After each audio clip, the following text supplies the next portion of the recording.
성령 강림 후 제3주. 오늘 하나님이 우리에게 주신 말씀은 사무엘상 11장 11절에서 15절의 말씀입니다.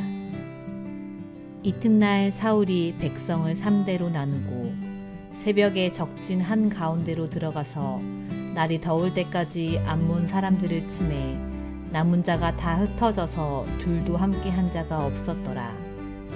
백성이 사무엘에게 이르되 사울이 어찌 우리를 다스리겠느냐 한 자가 누구니이까 그들을 끌어내소서 우리가 죽이겠나이다. 사울이 이르되 이 날에는 사람을 죽이지 못하리니 여호와께서 오늘 이스라엘 중에 구원을 베푸셨음이니라.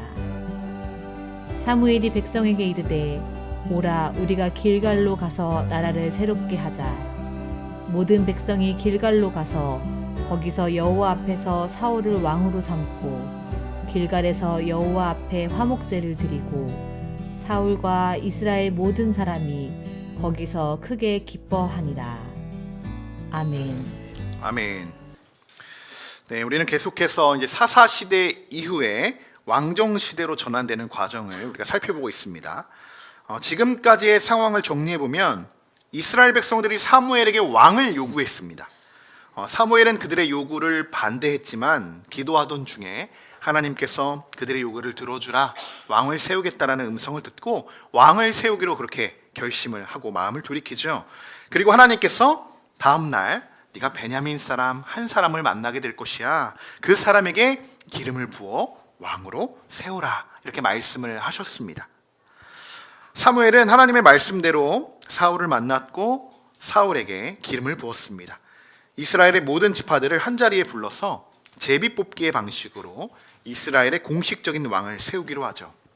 그 중에서 이제 지파별로 그리고 가문, 가족 그리고 그 가족 중에서도 사울이 뽑히게 됩니다. 그런 사울이 어디에 있었냐? 숨어 있었어요.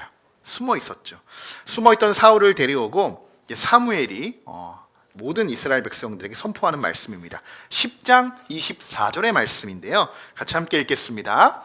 사무엘이 모든 백성에게 이르되 너희는 여호와께서 택하신 자를 보느냐 모든 백성 중에 짝할 이가 없느니라 하니 모든 백성이 왕의 만세를 외쳐 부르니라. 아멘.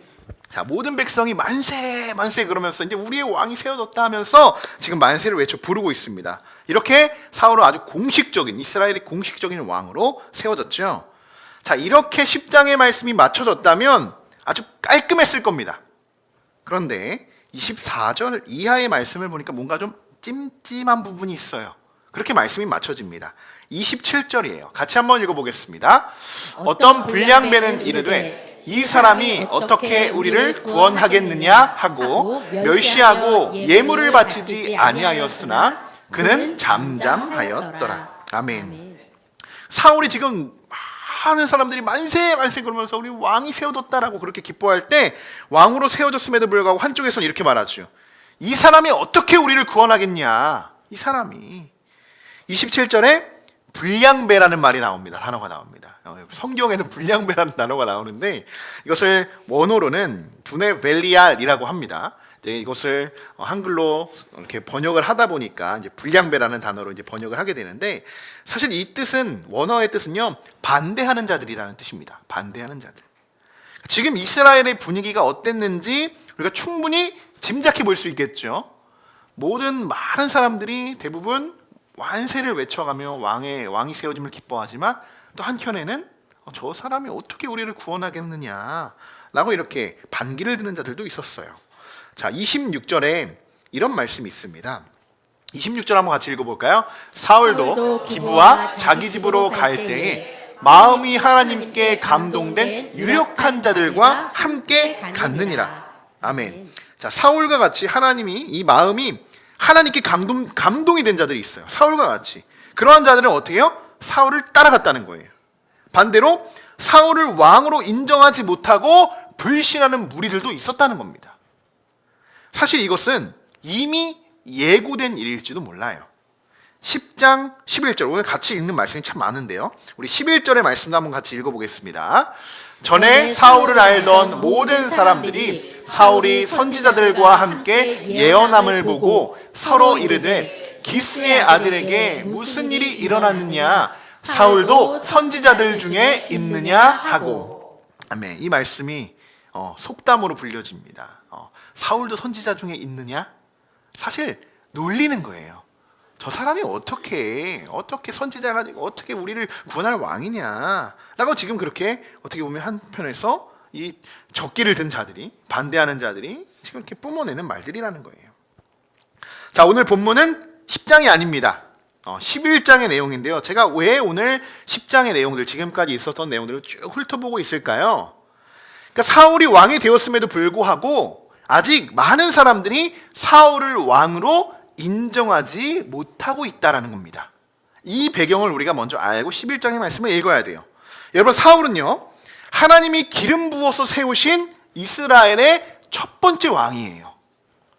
그렇게 하나님이 손수 세우신 왕인데 사람들한테 인정받지 못한다? 그가 있을 수 없는 일이겠죠.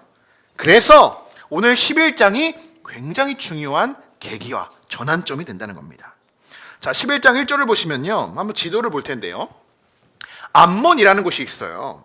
암몬, 이것은 동쪽에 위치한 이방 나라입니다. 그리고 그 밑에는 또 모압 지방이 있고요. 그리고 저 서쪽 밑에 보면 블레셋이 있죠. 블레셋. 지금 이스라엘을 어떻게 보면 이방 나라 지금 감싸고 있어요. 감싸고 있어요. 나중에 어떻게 되실지 여러분 다 아실 텐데요. 감싸고 있어요. 그런데 지금 암몬은 길르앗 야베스 바로 옆에 위치하고 있죠. 그러니까 바로 옆에 있는 나라가 쉽게 생각하면 지금 쳐들어왔다라고 보시면 됩니다. 쳐들어왔다. 암몬 사람 나하스라는 말이 있는데 암몬의 왕입니다. 나하스는. 그가 길르앗 야베스에 진을 쳐요. 이미 쳐들어온 거죠. 이미 쳐들어와서 거기 진을 치고 이렇게 이야기합니다. 우리와 언약을 맺으십시다. 이방 나라가 지금 이 가치파 위에 있는 이 길르앗 야베스에 와서 진을 치고요. 당신들 우리와 언약을 맺읍시다. 이렇게 이야기하고 있는 거예요. 그런데 2절에 굉장히 모욕적인 말을 한다는 거예요. 2절 말씀 같이 읽어보겠습니다. 암몬 사람 나하스가 그들에게 이르되 내가 너희 오른 눈을 다 빼야 너희와 언약하리라. 내가 온 이스라엘을 이같이 모욕하리라. 굉장히 모욕적인 이야기라. 여러분, 이것이 언약을 맺자는 정말 이야기입니까? 아니면 협박을 하는 겁니까? 거의 협박 수준이죠. 이미 진을 치고요, 언약 맺읍시다. 그런데 그 언약의 조건이 너희들의 오른 눈을 다 빼야지만 우리가 언약을 맺을 거야. 협박하고 있는 거예요. 쉽게 말하면 항복해. 지금 너희들 땅 우리에게 내어줘 라고 지금 협박하는 거와 마찬가지라는 상황이에요. 힘의 우세로 봤을 때는요, 지금 이스라엘보다 암몬이 훨씬 더 강합니다. 강해요. 사실 지금 이스라엘이 가장 약할 때가 지금 이 시점입니다. 이 시점. 싸움도요, 어느 정도 뭔가 동등해야죠. 그래야 부딪히고 막 치고받고 싸우는 거 아니겠습니까? 싸움이라는 게 그러죠. 근데 한쪽이 우세하면요, 치고받고 싸울 일이 없어요.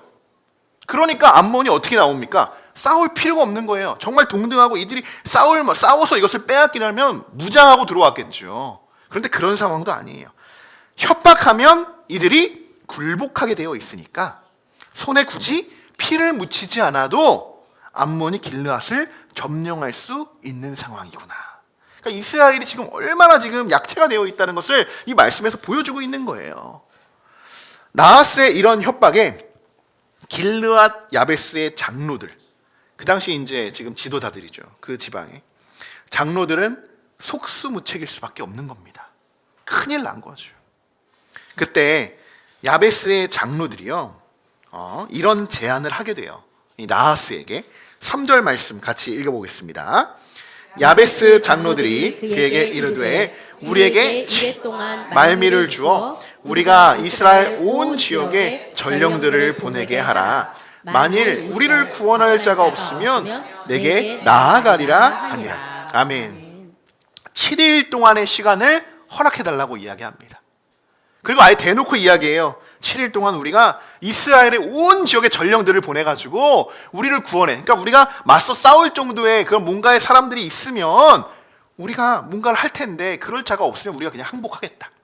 그러니까 우리에게 좀 시간을 달라. 모든 이스라엘들과 지금 뭔가 그런 시간을 좀 우리에게 달라라고 이야기를 합니다. 암몬의 입장에서는 어땠을까요? 그래 해봐라 이런 입장이에요. 왜요? 이스라엘이 지금 너무나도 약체해요. 너무나도 사사시대가 끝났잖아요. 더 이상 그들을 구원할 자들은 없어요. 하나님은 또 그들을 막 또 이방 손에 이렇게 던지시고 그들을 또 구원하시려고 여러 가지의 그러한 상황들을 방법들을 지금 막 이런 지금 그때는 어떻게 이스라엘이 가야 될지도 모르는 상황이에요. 그러니까 왕을 세워달라고 막 하나님께 호소하기도 하죠. 그러니 지금 이스라엘을 지금 다른 나라가 공격을 한 거예요. 자, 그렇다면 이스라엘의 입장에서는 어떻게 이 상황을 대처해야 하는 것일까? 어떻게? 만약 지금 북한이 남한을 공격해오면 안 되지만 공격을 만약에 해온다고 가정을 해보자는 거예요. 전투기 한 대가 팍 떠가지고요. 날라와서 갑자기 여기 수원에 있는 이 세류 비행장을 공격합니다. 그러면 어떻게 해야 될까요? 수원 사람들은 난리가 났죠. 난리가 났으니까 수원 사람들만 다 일어나가지고 지금 뭔가 싸우고자 해야 되는 겁니까? 아니겠죠. 수원을 공격하는 순간 전쟁입니다.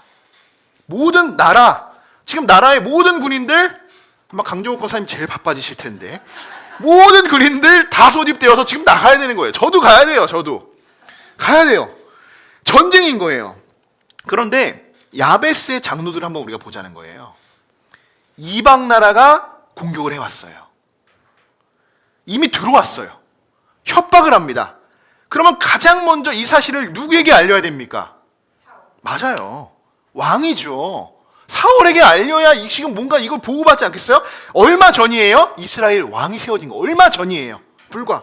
그런데 아직도 백성들은 왕의 존재를 잊은 채 이전의 방식대로 이스라엘의 모든 지파들에게 전령들을 보내서 도움을 청하고 있어요. 이거는 이전에도 이랬습니다. 늘 어느 지파를 먼저 공격할 때 그 지파에 있는 사람들이요 막 다른 지파에 가가지고 우리 좀 도와주십시오, 우리 좀 도와주십시오 해가지고 기껏해서 몇 명만 모아가지고 싸웠던 여호수아의 많은 그런 말씀들이 기록되어 있잖아요. 그리고 거절하기도 하고요. 어느 지파들은 우리 같이 싸우자라고도 하고요. 그렇게 해가지고 지금 늘 싸웠는데 그것이 아직도 이들에게 옛 방식이 남아있었던 거예요. 저기 왕이 있는데도 불구하고. 여기서 우리가 알 수 있는 사실은 두 가지인데요. 첫 번째, 이 왕이라는 제도가 이제 세워진 거잖아요. 그러니까 왕이라는 제도가 아직 그들에게 익숙하지 않고 왕도 왕의 역할을 제대로 하지 못했다는 겁니다. 이것이 첫 번째 이유. 두 번째 이유는요. 사울이 왕이라는 것을 알았음에도 불구하고 야베스의 장로들은 때로는 이 불량배들과 같이 사울을 왕으로 인정하지 않았던 거예요. 무시해버렸던 거죠. 우리에게 왕이 세워져 있어요. 다 지파들 사무엘 불러 모았잖아요. 왕이 세워지고 박수치고 다. 근데 이 야베스의 장로들이 몰랐을까요? 이 사실을? 알았겠죠. 근데 한편으로는 사울을 왕으로 자기들도 인정하지 않고 있는 거예요. 제가 어떻게 할 건데, 저 사람이 우리를 어떻게 구원할 건데, 지금 이런 태도로 지금 구하지 않고 있다는 거예요. 이전의 방식대로만 하고 있다는 거예요. 오늘 12일장의 사건은요, 바로 이 두 가지를 완벽하게 해결하는 하나님의 큰 계획이 담겨져 있습니다. 사울에게도 마찬가지예요. 사울에게도. 길르앗이 공격을 받았음에도 불구하고 사울은 지금 여러분 뭘 하고 있는지 아십니까? 뭘 하고 있는지 아십니까? 우리도 뭐 나라에서 큰 일들이 막 사건 사고들이 터지면 가장 먼저 우리가 늘 매스컴에 나오는 거 뭐예요? 그때 그 관리자 감독자들 어딨냐? 그거부터 우리가 막 추정하기 시작하잖아요. 그러면서 그거 막 비판하잖아요. 자, 그럼 우리가 사울도 한번 보자고요. 사울은 뭘 하고 있었나? 사울은요 왕이죠. 근데 밭에서 소를 물고 있었어요. 소를. 지금 어떻게 보면 다른 도시에서 다른 이방 나라가 쳐들어왔는데요, 사울은 전혀 모르고요 지금 소를 물고 있다는 거예요. 논에서. 사울도 그렇고 백성들도 그렇고 왕정 시대가 이제 시작이 되었지만 아직 전혀 이 왕의 체제가, 이 나라의 체제가 잡혀있지 못한 모습들을 볼 수 있다는 겁니다. 초반에는 그럴 수 있죠. 자, 여러분, 그래서 굉장히 전 중요하다고 생각하는 부분이 이런 부분이에요. 하나님이요 우리 각자에게 맡겨주신 사명의 자리가 있습니다. 백성들은 백성의 사명이 있고요, 왕은 왕에게 주어진 사명들이 있어요. 그런데 나에게 맡겨주신 자리, 내가 이 자리를 정말 하나님이 맡겨주신 이 모든 일들을 제대로 감당하지 못하면요 무너지는 거예요. 백성들도요, 백성들 나름대로의 하나님이 주신 그것들 따르지 않고 순종하지 못하면요 백성들 무너지는 겁니다. 지금 그런 상태인 거예요. 하나님이 세우신 왕인데 인정하지 않고 있죠. 사울도 마찬가지예요. 하나님이 기름 부어 세워주셨음에도 불구하고 그는 지금 왕의 역할을 행하지 않고 있어요. 여러분, 나에게 이런 사역을 맡겨주셨는데도 내가 엉뚱한 일을 하고 있어요? 제대로 돌아갈 수 있겠습니까? 목회자에게 하나님이 목회라는 사명을 주시고 성도들과 함께 교제하며 일구어 나가기 위해서 저에게 이 자리를 주었는데도 불구하고 제가 엉뚱한 일만 하고 있어요. 성도님들 막 데리고 와서 맨날 다른 데서 일이나 하고 있고 다른 데 나가 있고 이러고만 있으면 여러분, 이 교회의 역할이 제대로 운영이 되겠습니까? 어떻게 성도들이 안심하고 교회에 와서 기도하고 말씀 듣고 여기서 양육되며 훈련되고 회복되어 나갈 수 있겠습니까? 성도들도 마찬가지죠. 내가 늘 신앙생활 한다고, 내가 하나님의 자녀라고, 하나님의 백성이라고, 교회에 모여가지고 우리가 하나님의 지체다고 해가지고 한 몸이 돼야 된다고 막 이렇게 말은 하지만 실질적으로 그 상황이 펼쳐질 때는 이전에 옛 방식이죠. 내 안에 있는 옛 방식대로 그냥 살아가고 있다면 서로가 변화되고 있지 않으면 어떻게 그것이 왕정 체계로 잘 이어갈 수 있을까요? 똑같다는 거예요. 하나님이 이스라엘의 이 왕정 시대를 시작하시는 거와 이 시대의 교회들, 그뿐만 아니라 이 그리스도인들을 세워가시는 모습들은요, 너무나도 유사합니다. 자, 이제 하나님이 이스라엘의 왕을 지금부터 본격적으로 제대로 세우십니다. 어떻게 세우는지 한번 볼까요? 사울이 밭에서 소를 몰고 있을 때 전령들을 통해서 이 소식을 사울도 듣게 되죠. 밭에서 들어요. 밭에서. 그 순간 사울이 큰 깨달음을 얻게 돼요. 큰 깨달음을. 6절 말씀 같이 한번 읽어보겠습니다. 사울이 이 말을 들을 때 하나님의 영이 크게 감동되매 그의 노가 크게 일어나.